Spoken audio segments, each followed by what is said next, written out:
Salut à tous, aujourd'hui on va faire un format un peu différent. Au lieu de vous faire un vlog, je vous fais un podcast pour vous faire un retour sur toutes mes coutures des vacances de Noël, mais également un peu de janvier. Première chose à savoir, j'ai pas du tout fait de modélisme pendant le mois. C'était intentionnel, parce que ma priorité pendant les vacances, c'était prendre le temps de me concentrer sur la couture et surtout de tester ma nouvelle machine à coudre. Donc le plus simple, c'est de partir sur un magazine. J'ai pris le Burda Style, comme vous pouvez le voir. Donc ça, c'est la version janvier 2023. L'avantage avec le Burda Style, c'est qu'il y a quand même 38 modèles, donc il y a de quoi faire mon bonheur normalement. Et ça devait être assez simple pour que je puisse me concentrer sur la couture. Ouais, ça c'est ce que je pensais au début. Ceux qui ont utilisé Burda doivent savoir à quel point je me plantais. C'est la première fois que j'utilise un magazine de patron. Inutile de vous le dire, je me suis carrément surestimée sur ce point-là. Premier essai, ça a été le pullover 108.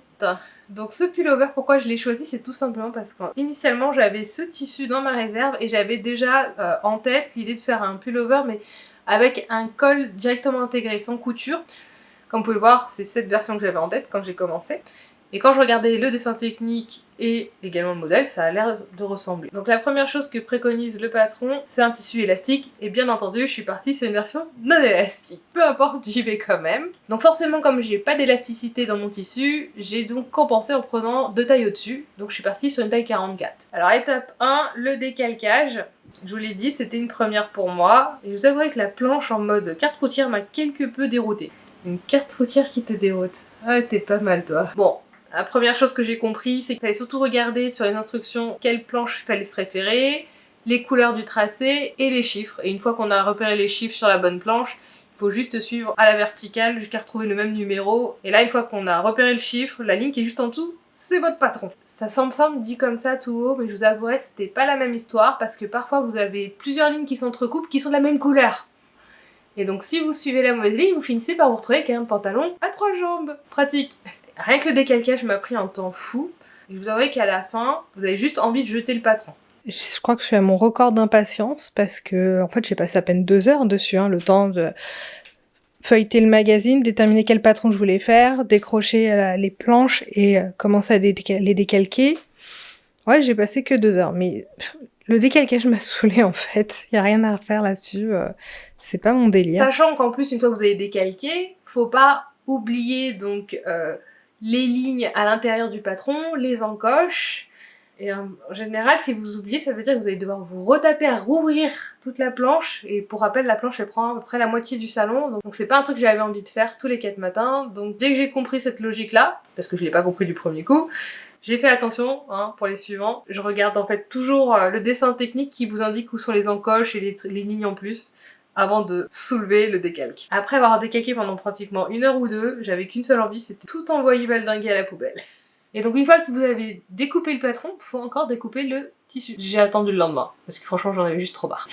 Une fois que vous avez le patron décalqué, c'est pas fini. Faut déjà remesurer pour vérifier que vous n'êtes pas planté sur les tailles, parce que la taille 44 ira bien. Bon là on avait pas mal d'aisance.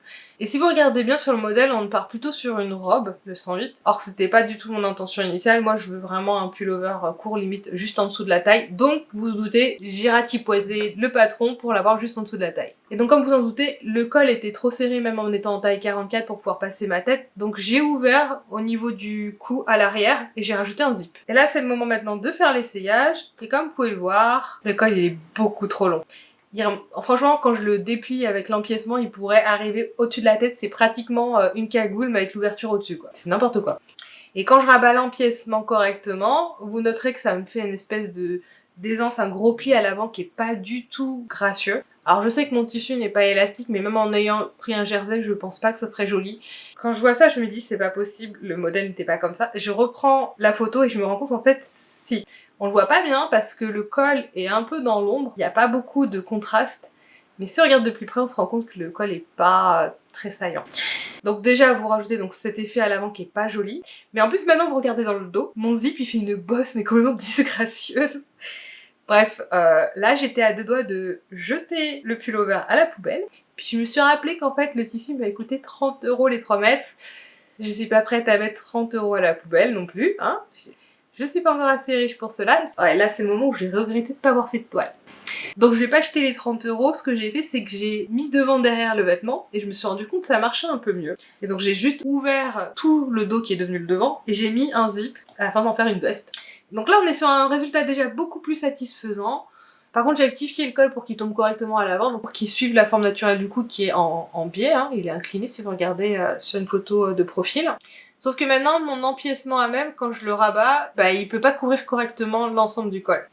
Donc ce que j'ai fait, c'est que j'ai rajouté un empiècement sur les côtés qui remonte, ça permet donc de rattraper le gap qui me manquait. Et j'en ai profité pour mettre une doublure, hein, histoire d'avoir une vraie veste un peu plus chic. Et enfin, dernière chose, j'ai raccourci la veste. Parce que si vous regardez, là, telle qu'elle est, elle est juste en dessous de la taille, ce qui fait que la veste étant ample, j'ai plus du tout la taille marquée, vu que c'est la même largeur que mes hanches. Mais elle ressemble à une espèce de grosse patate, quoi. Et là, comme vous pouvez le voir, une fois que c'est raccourci, c'est bien plus... j'ai une silhouette bien mieux dessinée, ce qui est beaucoup plus sympa. Bye, mes patates. Allez, pièce suivante.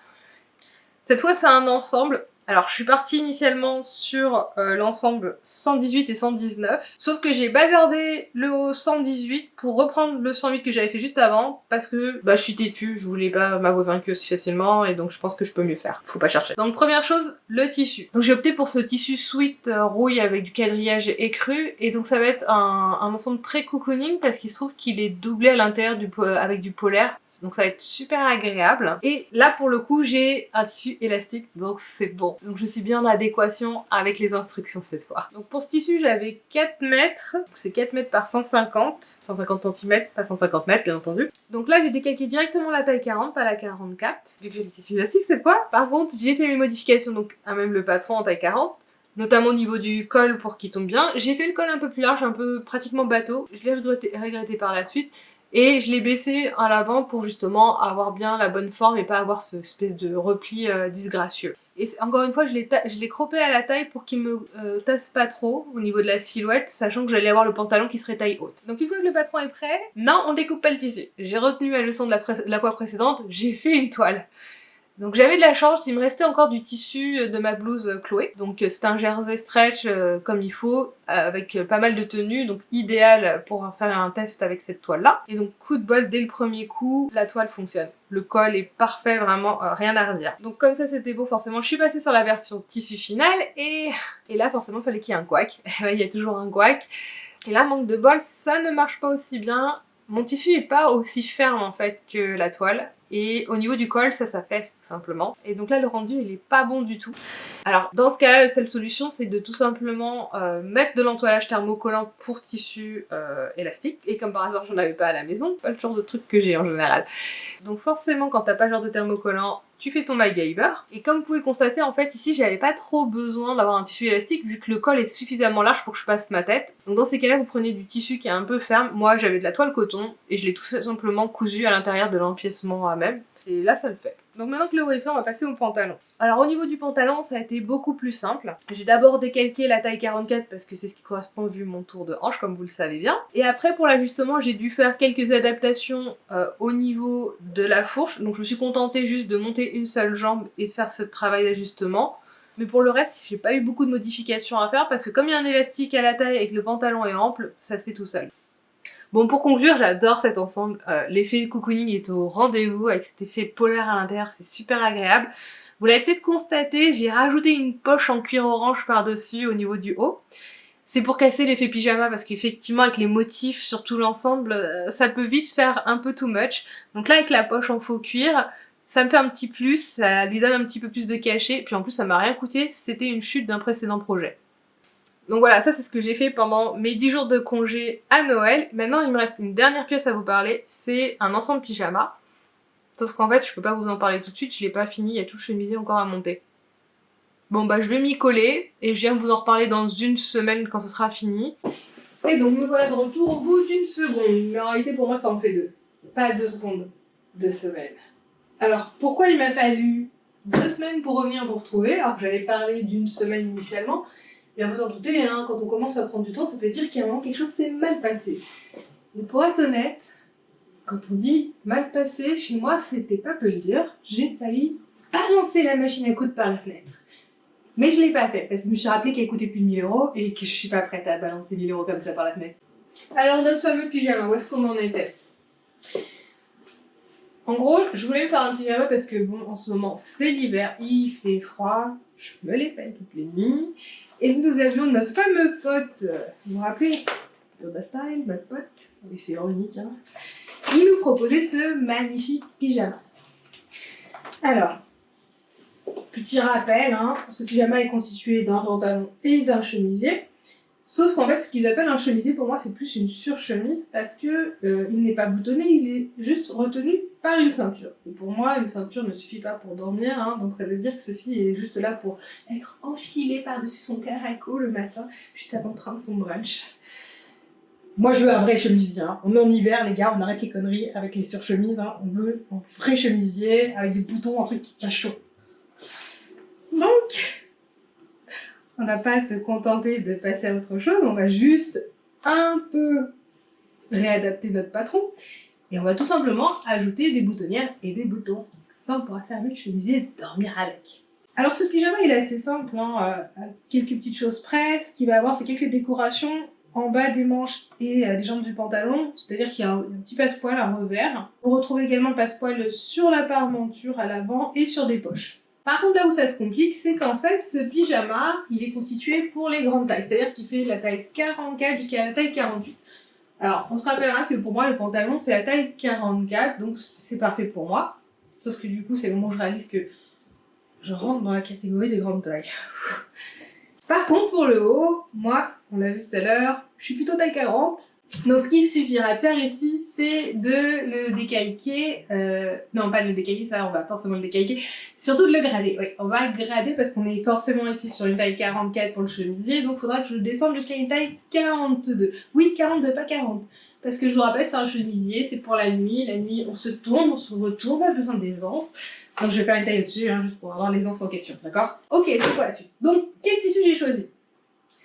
Bah j'ai fait simple, je suis allée au marché Saint-Pierre, où j'ai trouvé ce petit coupon assez sympathique, rose à quadrillage vert, comme vous pouvez voir, alors c'est un joli vert pop.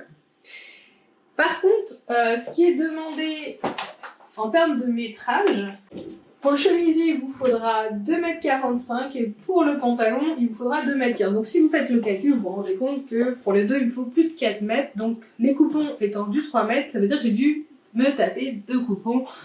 Donc maintenant, j'ai 6 mètres de tissu. Chacun des coupons coûtait 15 €, donc vous faites le calcul, nous sommes déjà à 30 € de tissu pour un pyjama. Ça commence à faire cher. Et vous noterez, je vous avais parlé tout à l'heure de passepoil, ça veut dire qu'en plus il faut qu'on se coltine du biais. Oui, j'ai bien dit du biais, pas du passepoil, parce que aller trouver un passepoil avec la bonne couleur, c'était pas gagné. Par contre, du biais, ça, il y a quand même plus de choix. J'ai trouvé un verre qui se rapprochait pas mal, et en soi, faire un passepoil soi-même, c'est assez facile. Je vous rappelle, il vous suffit juste du biais et de la cordelette, et vous avez juste, quand on fermez la cordelette, dans votre petit biais. C'est aussi basique que ça.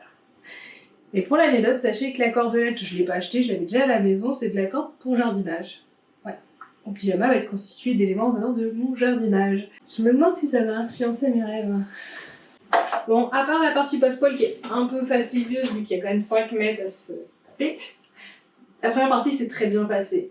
Vous noterez d'ailleurs que je me suis vachement appliquée avec le passepoil sur le revers de la poche et tout. On sentait que je prenais plaisir et tout. Et j'avoue, c'est vrai que le passepoil rend super bien sur le revers de la poche. Donc voilà, j'ai fait tout mon fond correctement. J'ai même pris le temps de surjeter. Prenez bien note de toute cette application parce que ça ne va pas durer. Mais j'avoue, au moins à l'édition de la vidéo, voir ces images me fait quand même plaisir. Donc ça compense les galères qui ont suivi. Et donc maintenant qu'on a fini notre jambe, c'est le moment de faire l'essayage. Allez, je vous le donne en mis si c'est pas passé comme ça aurait dû. Je viens d'enfiler la jambe de pantalon pour vérifier comment il tombait. Et en fait, je réalise à ce moment-là que, a priori, je me suis plantée en découpant la pièce de pantalon.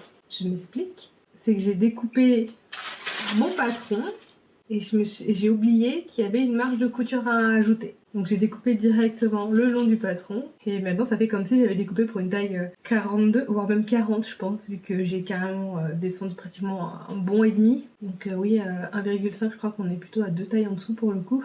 Je suis dégoûtée. Parce que là, en fait, au niveau de la fourche, maintenant, il me manque 2 cm à l'avant et 3 à l'arrière. Et je crois même qu'en hauteur, il me manquait sur la fourche. Les cuisses, n'en parlons pas, c'est trop serré. C'est du gâchis parce que je ne sais même pas comment je peux rattraper ça. Bon, c'était à 15 € les 3 mètres, soit 5 € le mètre. On va considérer que c'était une toile. Je crois que c'est la seule façon de pouvoir passer à autre chose sans en pleurer. Bon, là, j'avais l'air d'être désespérée, mais finalement, la solution a été trouvé assez rapidement. Il suffisait tout simplement de récupérer la fameuse chute, qui restait 130 cm par 150, ça suffisait pour au moins couper les pièces avant. Et sur le deuxième coupon, j'en ai récupéré un peu pour couper les pièces arrière, ça s'est très bien passé. Par contre, une fois que j'ai monté le pantalon, je me suis retrouvée avec une taille mais géante. En fait, vous auriez pu en mettre 2 comme moi à l'intérieur. Après, il faut savoir qu'il y a une ceinture qui est élastiquée qui devrait compenser ce problème. Alors, dans la ceinture, à la base, il fallait mettre 2 élastiques de 16 mm d'épaisseur, plus un cordon. Bien entendu, je n'avais pas ces 2 élastiques ni de cordon, par contre j'en avais un de 18 mm et suffisamment pour faire le tour de ma taille, donc je me suis contentée d'installer cet élastique et de monter ma ceinture. Et c'est là que ça passe un peu moins. Donc comme vous pouvez le voir, nous avons un pantalon qui est très foncé autour de la taille. Ça me fait penser à une couche culotte en fait. Je sais pas vous, mais j'ai l'impression de voir une énorme couche culotte avec toute cette fronce au niveau de l'abdomen qui est juste... C'est très moche, hein, il n'y a pas d'autre mot. J'ai l'impression d'être un bébé géant avec cet effet froncé autour de la taille, comme ça c'est horrible. Il n'y a rien à rattraper. Parce que si vous regardez quand je me mets de côté là, et que je pose mes doigts pour repérer où se trouve la couture latérale, on se rend compte en plus qu'il y a un vrai décalage vers l'arrière. C'est-à-dire que mes revers de poche, là, ils sont au moins à 4 cm derrière la couture latérale qui devrait être au niveau où sont les doigts. À la base, il n'y avait pas du tout besoin d'avoir des fronces à l'avant parce que je n'ai pas de surplus de tissu à l'avant parce que si vous regardez bien, là, comme j'ai un abdomen assez gonflé, il n'y a pas de pince. Donc il n'y a pas de surplus parce que les pinces sont là pour gérer justement ces surplus. Il n'y en a pas, donc de fait, j'avais pas besoin d'élastique à l'avant. Par contre, dans le dos, effectivement, là j'ai la cambrure qui nécessitait effectivement des fronces pour compenser tout le surplus de tissu que je vais avoir juste à ce niveau-là. Donc pour moi, en réalité, j'avais juste besoin d'élastique dans le dos et pas du tout sur l'avant. C'est QFD. Donc maintenant, on va passer à la chemise parce que oui, ce n'est pas fini. Et si vous croyez que ce que je viens de vous présenter était le plus dur, préparez-vous au pire. Parce qu'en fait, l'apothéose arrivera à la toute fin. Hop. Alors, notre chemisier, où est-ce qu'on en était? Oui, vous avez vu, le set a changé, on est dans un autre espace-temps. Bon, la dernière fois qu'on s'était parlé, alors, donc la première partie, quand je devais quitter en vous disant que j'allais faire le chemisier, je devais le faire dans la semaine, mais pour être honnête, en fait, j'ai fait le découpage des pièces du chemisier le vendredi soir, et je m'y suis attelée que le samedi, soit vraiment, 7 jours après avoir commencé à faire cette vidéo. Mon taux de motivation vers la fin janvier commence à devenir de plus en plus compliqué, autant vous dire, aujourd'hui on est le 2 février. Alors je suis désolée, je peux pas vous partager le premier rush, mais en même temps vous ratez rien, c'était essentiellement l'étape où j'avais bâti en fait l'ensemble du chemisier pour le tester et améliorer le fit. Parce que oui, je vais essayer d'apprendre de mes erreurs et cette fois, au lieu de perpétuellement reproduire les mêmes erreurs, j'ai d'abord donc bâti toutes les pièces ensemble pour vérifier comment le chemisier tombait. Ce qui était plutôt une bonne chose parce qu'effectivement il y avait quelques modifications à apporter. Bon, en soi, il n'y a pas eu tant de modifications à faire, c'était essentiellement sur les emmanchures et sur la tête d'épaule. Le reste était à peu près correct. Pas très surprenant en soi parce que comme j'ai des épaules assez étroites finalement sur la plupart des patrons standards, j'ai toujours cette rectification à faire sur les épaules et sur les emmanchures.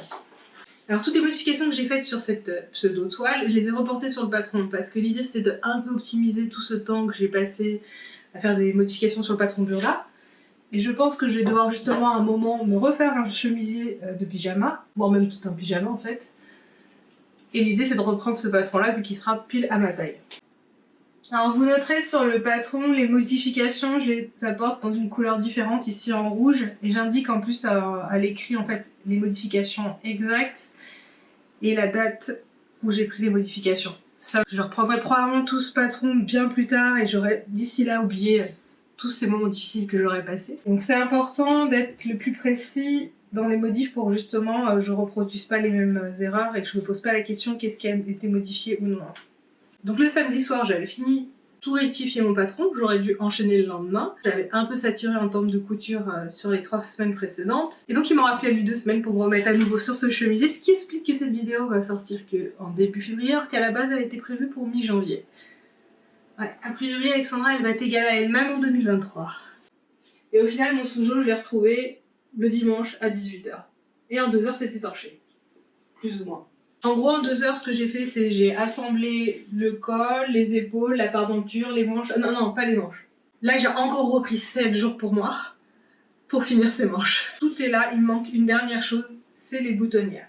Et comme vous savez, ma machine à coudre, elle est neuve, je suis encore en train de la découvrir, donc l'idée, c'était de tester ces fameuses nouvelles boutonnières. A priori, c'est censé être magique, beaucoup plus simple, ça doit se faire tout seul, c'est le principe des machines électroniques, non? En tout cas, moi, c'est comme ça que je le percevais. Vu qu'elle coud déjà toute seule, j'ai juste appuyé sur un bouton, je me suis dit, bah, les boutonnières, c'est la même chose, j'appuie sur un bouton, ça se fait tout seul. Et donc voilà le moment où je dois créer les boutonnières sur mon chemisier. Je vous le donne en mille. Ça a été une catastrophe. En fait, non. La toute première boutonnière s'est très bien passée. J'étais donc en totale confiance. J'ai enchaîné avec les suivantes. C'est une catastrophe. Alors je me suis en plus énervée dessus dans tous les sens, à essayer de forcer à mâcher, ce qu'il faut surtout pas faire. J'ai bien sûr tenté de balancer la machine par le balcon, mais elle était trop lourde, donc j'ai renoncé également. C'est plutôt une bonne chose avec le recul, soit dit en passant. Donc je vous présente le premier bouton, comme vous pouvez le voir, il est propre. Et puis voici les suivants qui commencent à sérieusement faire la tête. Et je vous montre le dernier, lui c'est le pire. Une catastrophe. Alors qu'est-ce qui s'est passé entre le premier et le quatrième? Donc si vous regardez là sur le pan de la chemise, la première boutonnière, bah, derrière il n'y a aucun obstacle. Ici, c'est vide. Donc en fait, le pied de biche de la boutonnière a pu faire son travail sans encombre. Par contre sur les suivants, on a les poches avec le passe-poil. Et en fait le passe-poil, eh ben, il a fait obstacle. Le pied de biche, à chaque fois, il a bloqué dessus, il a fait du sur place. Et c'est comme ça qu'on s'est retrouvé avec des choses assez affreuses. Donc leçon à retenir, la prochaine fois que j'utilise le pied de biche boutonnière, il faut que je m'assure surtout qu'il n'y ait aucun obstacle sur son chemin. Donc les poches passe-poilées, on les met à la fin, une fois que les boutonnières sont posées. Je me console en me disant que de toute façon ce pyjama c'est une sorte de toile.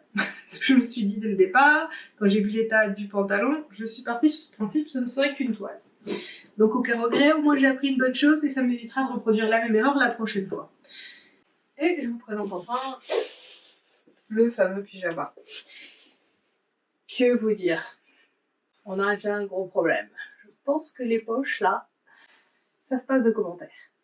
Donc initialement, comme vous savez, c'était quand même une surchemise assez longue, donc des poches géantes comme ça vers le bas, je pense que ça le convenait. Mais en raccourcissant, maintenant, je me retrouve avec quand même des poches totalement disproportionnées. En fait, j'ai l'impression que je vais faire mes courses, là. Sauf que je vais pas faire mes courses, je vais dormir. Donc qu'est-ce que je vais mettre dedans? Elles ont aucune utilité. Tout au plus, j'aurais pu avoir une petite poche à ce niveau-là pour mettre un mouchoir, ça passait. Mais ces deux grandes poches. Donc du coup, là, cette histoire avec en plus mes boutonnières ratées à cause du passe-poil des poches, franchement, j'aurais pu me passer de ce problème-là en ne mettant pas du tout les poches en question. Donc oui, je suis frustrée. Problème numéro 2, le col. Donc initialement, j'avais pas mis d'entoilage, mais il était un peu tout flasque, donc ça me déplaisait. J'ai mis un entoilage qui s'avère être un peu trop fort, donc c'est carrément cartonné maintenant. Donc à retenir pour la prochaine fois. Et troisième point bloquant, je n'ai pas assez d'aisance dans l'eau. Donc clairement, il faudra que je rajoute 2 cm en plus dans l'eau. Également, que j'élargisse les manches. C'est d'ailleurs ça m'étonne parce que je pensais pas qu'elles étaient aussi serrées les manches. Je sais pas comment je me suis débrouillée entre le premier essayage et la finition. Bref, c'est une toile. Une toile avec une couche géante. Mais au moins c'est une toile portable, ça veut dire que cette nuit je vais dormir au chaud. Et moi d'ici là, je vous revois demain matin pour faire ma conclusion. Donc bilan de ce mois de couture. Alors j'ai ronchonné pas mal effectivement, mais ça ne veut pas dire que c'est un total échec, loin de là en réalité. Par exemple, si je reprends le pull 108 qui est devenu aujourd'hui cette fameuse veste, bah en fait finalement je la porte très souvent.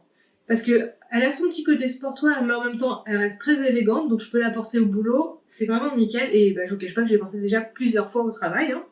Pour l'ensemble rouille, donc lui, au niveau du pantalon, il est parfait, il tombe nickel, il n'y a rien à redire. Même le montage a été très facile parce que je bénéficiais de la partie workshop dans le burda. Donc, pour rappel, dans le burda, il y a au moins un ensemble qui est complètement détaillé en termes d'instructions. Et franchement, ça s'est très très bien passé.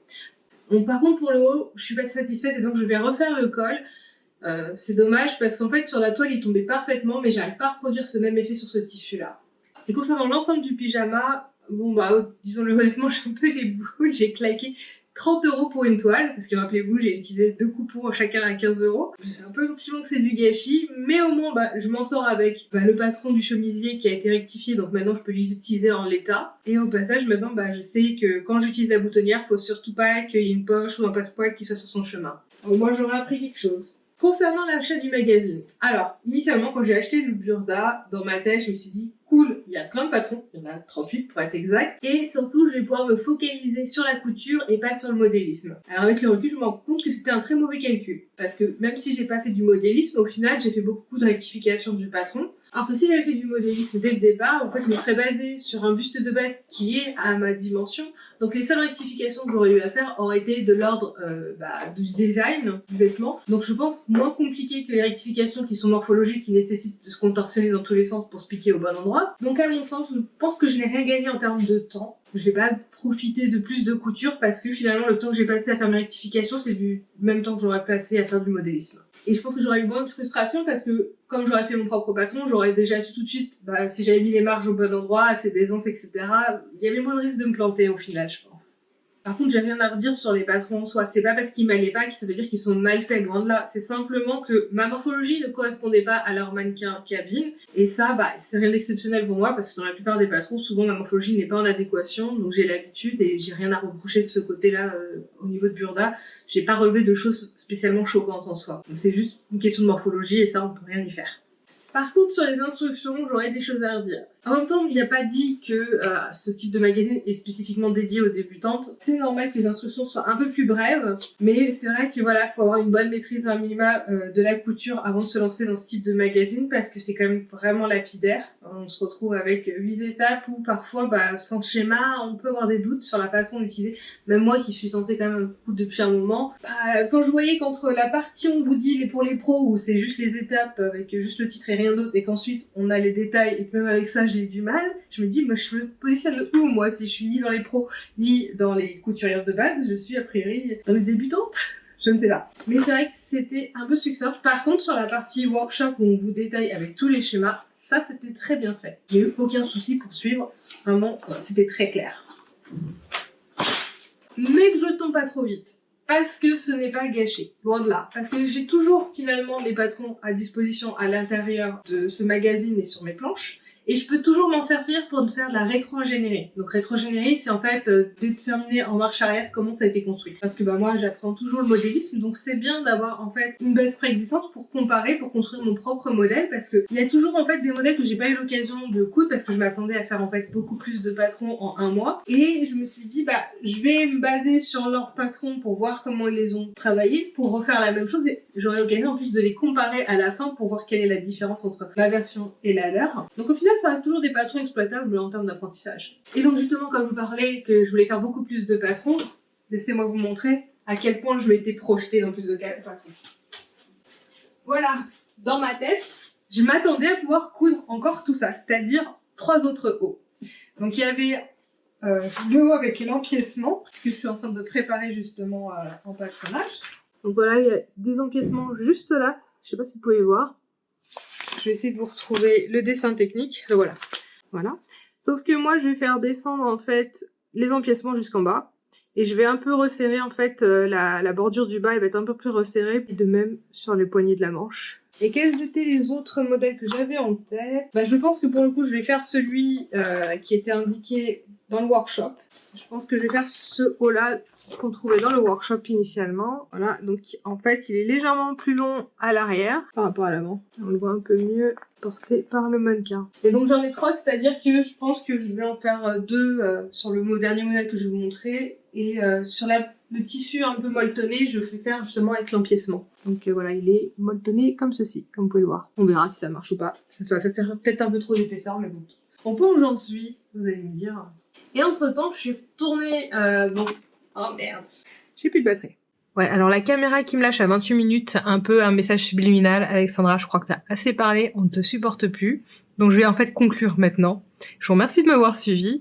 Et surtout, si vous voulez connaître la suite de ces aventures, n'oubliez pas de vous abonner. Et on se retrouve sur Instagram. Je vais probablement publier des meilleures photos de la version pyjama parce que j'ai vu à l'édition, ça rend pas grand-chose. Donc je vais essayer de vous produire quelques photos complémentaires et les publier sur Instagram. Voilà, je crois que le téléphone surchauffe. Quand tes objets inanimés commencent à te dire qu'ils en peuvent plus de ta tronche, je crois que c'est le moment qu'il faut dire qu'on se casse. Ciao!